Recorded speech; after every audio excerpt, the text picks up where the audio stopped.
Good afternoon students. Hindi विषय में काव्य खंड के अंतर्गत हम पढ़ रहे हैं गोस्वामी तुलसीदास जी द्वारा रचित श्री रामचरितमानस के बाल कांड से लिया गया शीर्षक धनुष भंग, जिसमें से पूर्व में हम दो दोहे और चौपाइयों का अर्थ पढ़ चुके हैं। आज हम पढ़ेंगे दोहा संख्या 3 और चौपाई संख्या 3। मंत्र परम लघु जासु बस, विधि हरिहर सुर सर्व। महामत गजराज कहूँ, बस कर अंकुश खर्ब। ये जो दोहा है, इसमें सीता जी की माता सुनैना जब भगवान राम को देखकर विचलित हो जाती हैं कि इतने कोमल अंगों वाले भगवान श्री राम इस महान और विशाल धनुष को कैसे भंग कर पाएंगे, तो उनकी सखी उनको समझाते हुए कहती है। उसी का वर्णन यहाँ पर इस दोहे में किया गया है। चौपाई में एक ओर तो सीता जी की माता सुनैना अत्यंत व्याकुल होकर रोने लगती हैं, तो दूसरी ओर वहीं पर भगवान राम को देखकर सीता जी की व्याकुलता और अन्य देवताओं से उनकी प्रार्थना और पूजा, उसका यहाँ पर वर्णन किया गया है। आइए पढ़ते हैं दोहा संख्या 3। मंत्र परम लघु जासु बस। सुनैना जो कि सीता जी की माता है, उनकी सखी उनको समझाते हुए कहती है कि ऐसा नहीं है कि भगवान राम कोमल अंगों वाले हैं और इनको देखकर आप ऐसा सोच रही हैं कि इतने विशाल धनुष को यह कैसे तोड़ेंगे। तो उपमा देती हैं वह किसकी? ओम जो एक अक्षर रूपी मंत्र है, ओम जो एकाक्षरी मंत्र है, उसकी यहाँ पर उपमा देकर समझाती हैं कि कोई भी मनुष्य या अन्य कोई भी वस्तु छोटी बड़ी नहीं होती, उसके आकार पर नहीं जाना चाहिए। तो मंत्र परम लघु जासु बस, जो एक अक्षर का मंत्र ओम होता है। परम लघु जो बहुत ही छोटा होता है। जासु बस परंतु उसके वश में होते हैं। विधि हरिहर सुर खर्ब। विधि यानी विधाता, हरि यानी भगवान विष्णु, हर यानी भगवान शिव, सुर सारे देवता, सर्व और सभी प्राणी।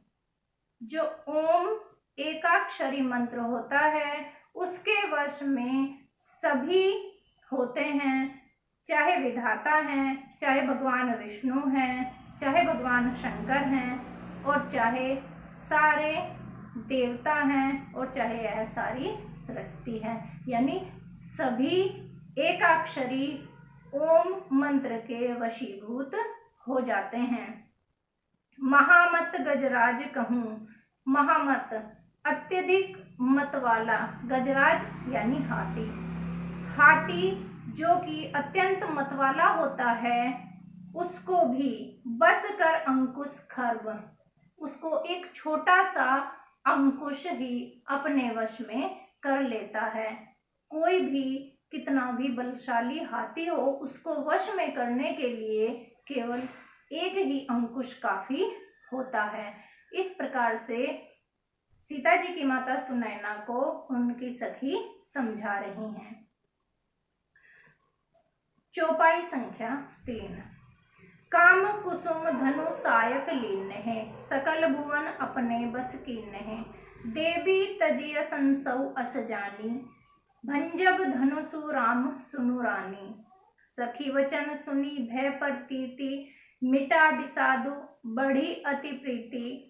तब राम ही बिलोकी वैदेही, सभया हृदय बिनवती जेहि तेहि। मन ही मन मनाव अकुलानी, होहु प्रसन्न महेश भवानी। करहूँ सफल आपनी सेवकाई, करही हितु हरहु चाप गरुआई। गणनायक वरदायक देवा, आजू लगे कि नहीं तऊ सेवा। बार बार विनती सुनी मेरी, करहूँ चाप गरुता अति थोरी। सीता जी की व्याकुलता को यहाँ पर प्रदर्शित किया गया है। काम कुसुम धनुषायक लीने हैं। कामदेव धनुष और बाण लेकर ही, जो कामदेव है वह धनुष बाण लेकर ही, और कैसे धनुष बाण? फूलों के। कामदेव फूलों के धनुष और बाण लेकर ही सकल भुवन, सकल माने सारे, भुवन माने संसार को अपने वश किने, अपने वश में किए हुए हैं। जो कामदेव हैं वह फूलों के धनुष बाण के द्वारा ही इस सारे भुवन यानी संसार को अपने वश में किए हुए हैं।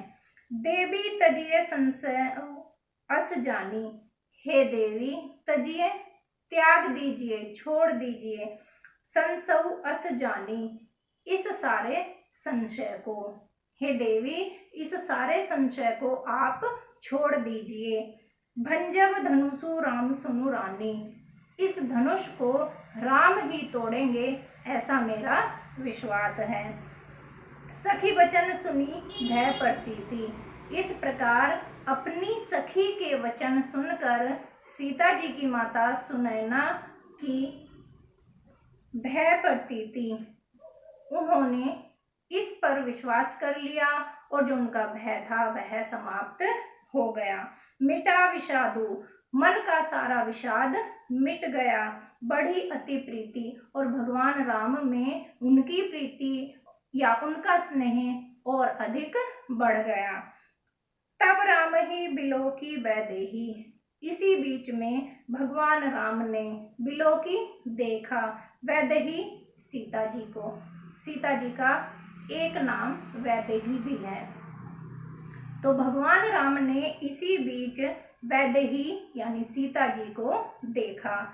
सभय हृदयम बिनवती जेहि तेहि, सभयम भय के साथ, डर के साथ, बिनवती जेहि तेहि, बिनवती जो विनय कर रही हैं, जो प्रार्थना कर रही हैं, जेहि तेहि जिस किस से, यानी भगवान राम ने वैदेही को, सीता जी को उस समय देखा जब वह डर कर यानी अपने मन में भय रख कर जिन किन्हीं देवताओं से स्तुति कर रही हैं।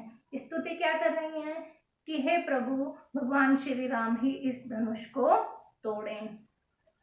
जब इस प्रकार की विनती सीता जी सभी देवी देवताओं से कर रही थी, तब भगवान राम ने सीता जी को देखा। मन ही मन मनाव अकुलानी, सीता जी मन ही मन व्याकुल हो रही हैं और देवताओं को मना रही हैं।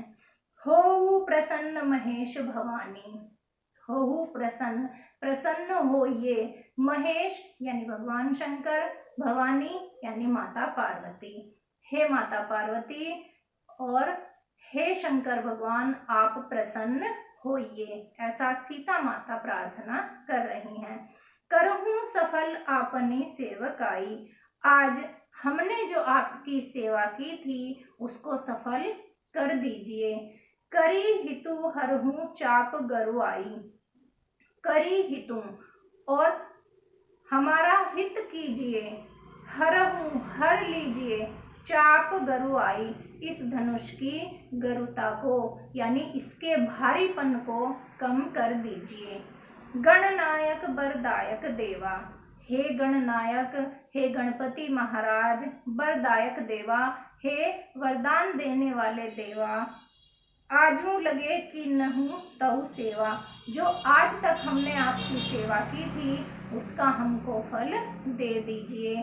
बार बार विनती सुनी मोरी, मैं बार बार आपसे प्रार्थना कर रही हूँ, आप मेरी विनती को सुन लीजिए।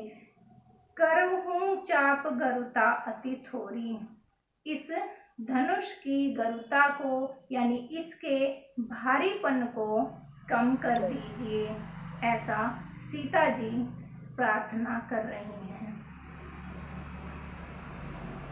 कल हम दोहा और चौपाई संख्या 5 का अध्ययन करेंगे।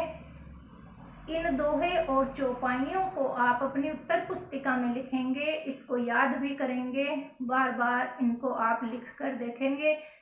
परीक्षा की दृष्टि से यह पाठ अत्यंत महत्वपूर्ण है, ये आप ध्यान में रखेंगे। धन्यवाद।